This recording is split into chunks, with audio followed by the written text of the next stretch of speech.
This is District Sentinel Radio, the newscast of record for the left. I'm Sam Sachs. I'm Sam Knight. We're in the Sentinel Fort in Washington, D.C. Check out the website, districtsentinel.com. We are also with a dog, like the dog joining us in studio. It's one of those days. It's a dog folks. day. It's a dog day. Let's get the dog / intern suck cam going here. Oh, nope, this is your chance. Face the camera. Face the camera. Intern suck being our cactus, which is a succulent. So yes, right here. That's why we called it intern suck. Get your mind out of the gutter. Okay. All right. The dog is very excited right now. Yeah, well, I'm not gonna lie. Yeah, you got to calm down, Leica. All right. I'm wearing a coat. It's a little chilly in the studio today. It is. It's wintertime, and we don't turn the heat on around here. No, we don't. And my wardrobe is very t-shirt heavy, and I need to buy more sweaters, I guess is what I'm saying. It's that time of year. Calm down. You gotta move your hand. You can't keep giving her the hand to lick. You know, it's. But okay, but if I remove the hand, then she's a little more agile. Where'd it go? Where'd the hand go? This is just for our viewers, obviously. People who are only listening. No clue what's going on. Hey, here's something for our listeners. The zine is out. You can read the zine right now. District Sentinel Dispatch Edition 11, our 11th edition, is out. We've got the burn on the cover. You take on Bernie's foreign policy speech from a few weeks ago. That's right. In an article here. That's right. Burn Doctrine. The Burn Doctrine. We also go ahead. I was just gonna say he's got his issues in the past of supporting some bad stuff, but the speech overall was relatively impressive and touched upon some tones that could set him apart from the other 2020 contenders who will probably toe more of the Hillary line of America is already good because America is great, etc. Also got a story still on the foreign policy front of democracies declining abroad. Members of Congress were provided that information in a report last week. A lot of that having to do with the U.S. partnering with anti-democratic regimes. That's mentioned in the report. A story about Nouriel Roubini just shitting all over Bitcoin. Yeah. And a story from a GAO report about Medicaid expansion and how it's working. Fortunately for the people who live in states that opted to expand Medicaid, unfortunately for those who live in Republican states that didn't expand Medicaid. Another story about Prudential Financial, the insurance company. Right. And just last week, the Trump administration moved to lessen regulations on Prudential. It was previously named a systemically important financial institution, or SIFI. Mm-hmm. That label was withdrawn. And one of the regulators on this interagency board that made the decision, Mel Watt, he's an Obama holdover. And he criticized the decision. He hit out at it. He said they only considered one of two criteria under the law, under Dodd-Frank. And under any other administration, this would probably be relatively big news, but considering how much shit is going on. Because look how excited Leica is. Leica's excited about the breakdown of norms. About the SIFI status. And no, I mean, that's the whole point is no one cares about the SIFI status, which granted it's a little arcane, but I'm just saying under a normal administration, it might be a big story. Back on that haiku train again. We'll be reading some of those a little bit later. But first, it's Monday, October 22nd, 2018. Here's the news.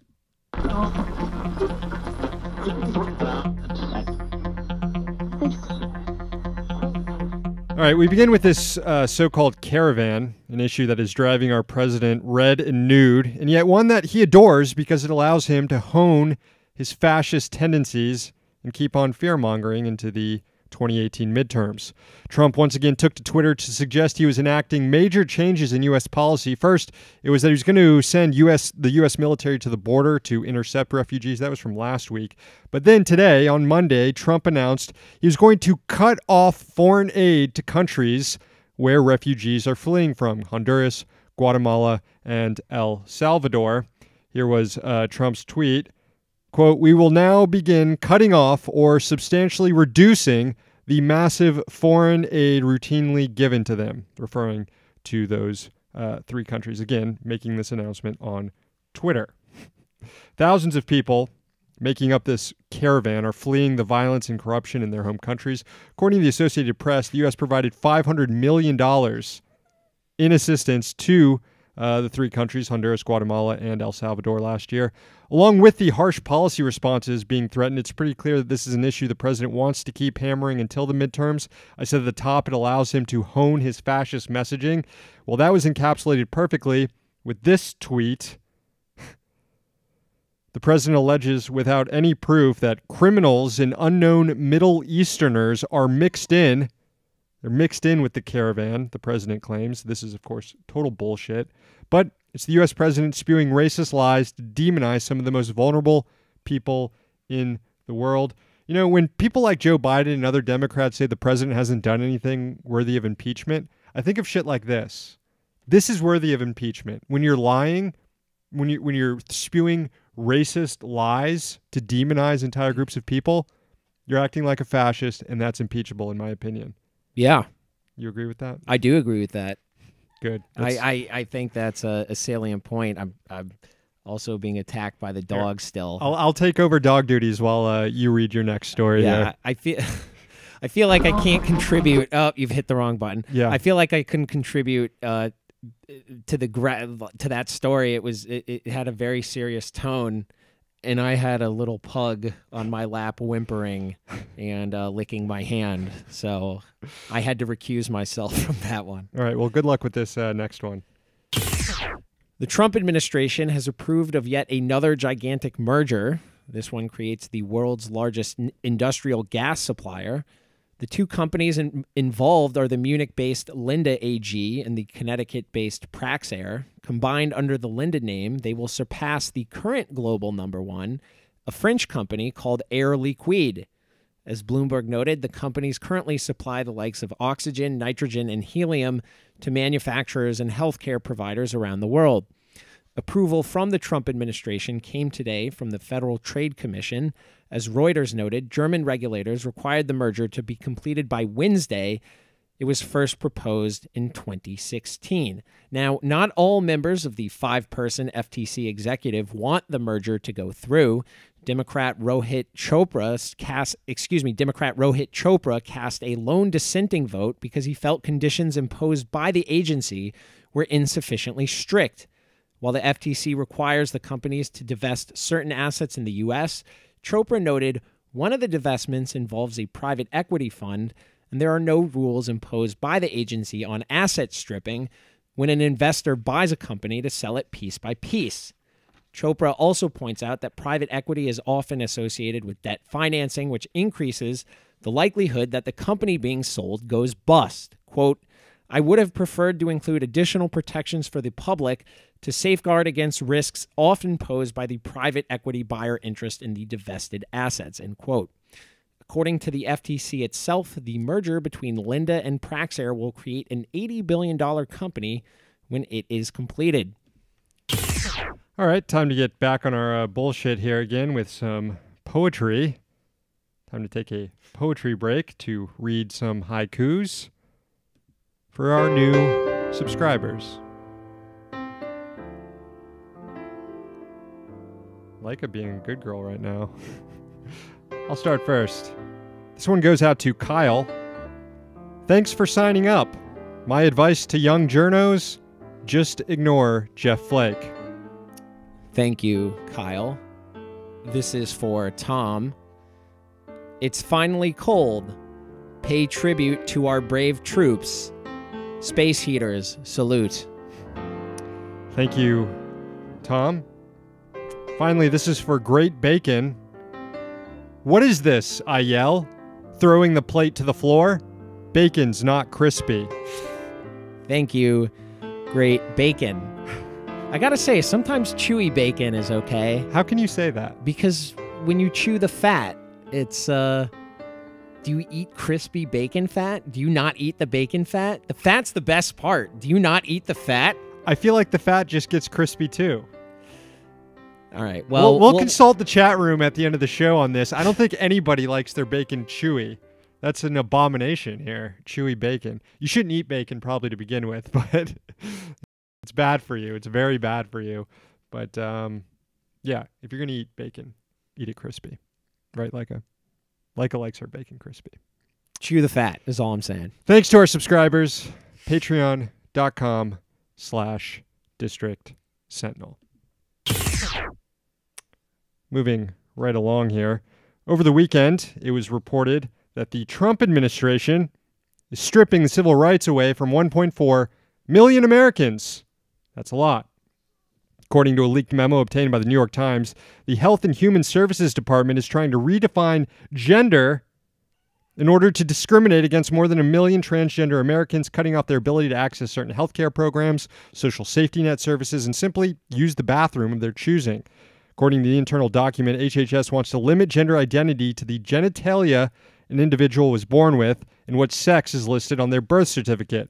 This definition would be used to interpret Title IX violations, which prohibit discrimination in education programs that receive government funding. It would also erase transgender discrimination complaints outside the classroom and into places like prisons and homeless shelters, where under the Obama administration, efforts were made to ensure individuals could use facilities based on their own gender identity.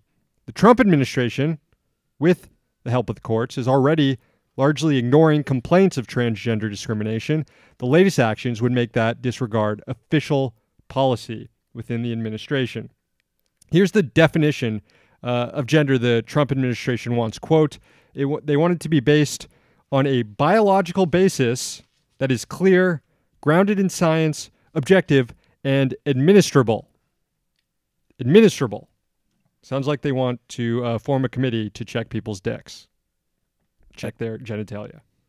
That's gross. It's fucking. I mean, I know the street fight guys, street fight radio guys say this a lot about conservatism.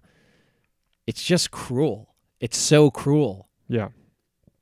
Yeah, it is. It's just the most spiteful fucking assholes getting together and thinking, how fucking cruel can we be? Yeah. The new definition would define gender as unchangeable and binary. You're either a male or a female, and they will check your genitalia to make sure.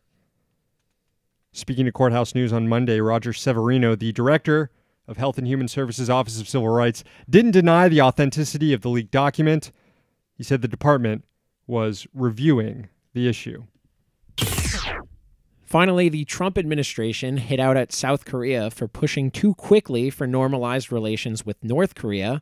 The Treasury Department has criticized South Korean plans for financial cooperation with the North, saying it is, quote, deeply concerned, according to reporting published today by Reuters. The article cites a document from South Korean financial regulators published Monday through a parliamentary audit.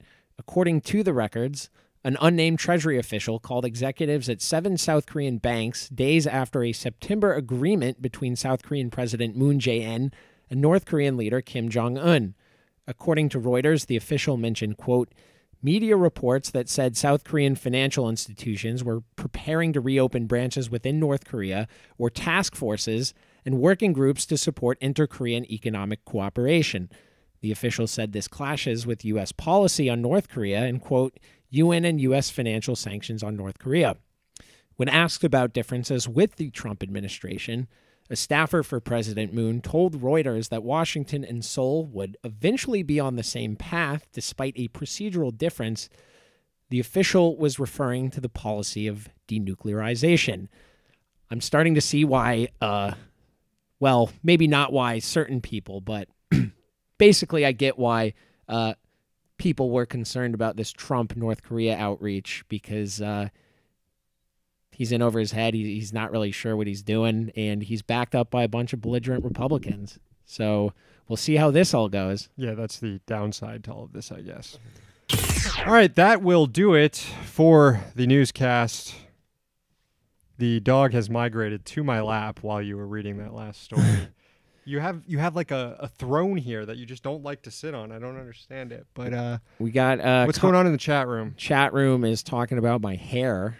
Yeah, kid got the haircut. Got a haircut. I think I was not really that brush. Look at that. Let's get it. Well, I you did. You did comb your hair comb it just just now. now. I fixed it with my with my hands because I got a little self-conscious there. Yeah. But Patrick says, no hard feelings. You have another chance to see Alex Jonestown Massacre at the Velvet Lounge this Saturday at 7:30 before winter hibernation. That sounds more doable. More doable. Definitely Saturday more at doable. 7:30, Velvet Lounge. Also, U Street venue, very accessible by metro, multiple buses, etc. I want to try to do that. I know I have a bad track record of saying I will try to do that with I'm you. going to leave the house, and I will try not to do going that to with leave you. the house. But I feel like I've already said I'm doing something Saturday too. So I brace for disappointment. I am such a shithead. Luke says, so I have a new view of New York Harbor, and there's been an aircraft carrier chilling all day. F-35 testing, perhaps? I don't know, Luke. Is it raining? Yeah. Is it too sunny? Too windy? I don't know. He also says, or is there a sniper with his sights on me? What do y'all think? I could probs take on the F-35. If it's raining, you probably could. Yeah. We've got Bobby says, Aleister Crowley was Barbara Bush's father. Now, okay, on to bacon discourse. Joe says, yes, the fat gets crispy and delicious. Luke says, agree, Joe, no crisps. Nick says, slow cook in the oven is the way to go. Yes, 100%. Oven cooked bacon is the way to eat bacon. Ben says, the English like chewy bacon, and so do I. David says, the fat liquefies and makes the meat crispier. Mm-hmm. Bill says, thick cut bacon is the best. I think I probably agree with that. The bacon discourse is strong today, folks. Benjamin, thick and chewy. Luke says, Benjamin, do you like piss warm beer too? Referring to the English bacon preference. Benjamin says, Luke, lol, can't say I do. I actually like the warm English beer, but that's for another day. All right. It's for another day. Let's wrap it up there. Let's end it there. Thanks for listening. Thank you for subscribing. Call the rant line 202-684-6108. We'll leave you with a look here of the Leica cam and intern suck. Call the rant line, as I said, 202-684-6108. Thank you to our sponsors, the Congressional Dish podcast hosted by Jen Briney. Find it at congressionaldish.com. Another sponsor, levelnews.org. The newscast returns tomorrow. We're here in D.C., so you don't have to be.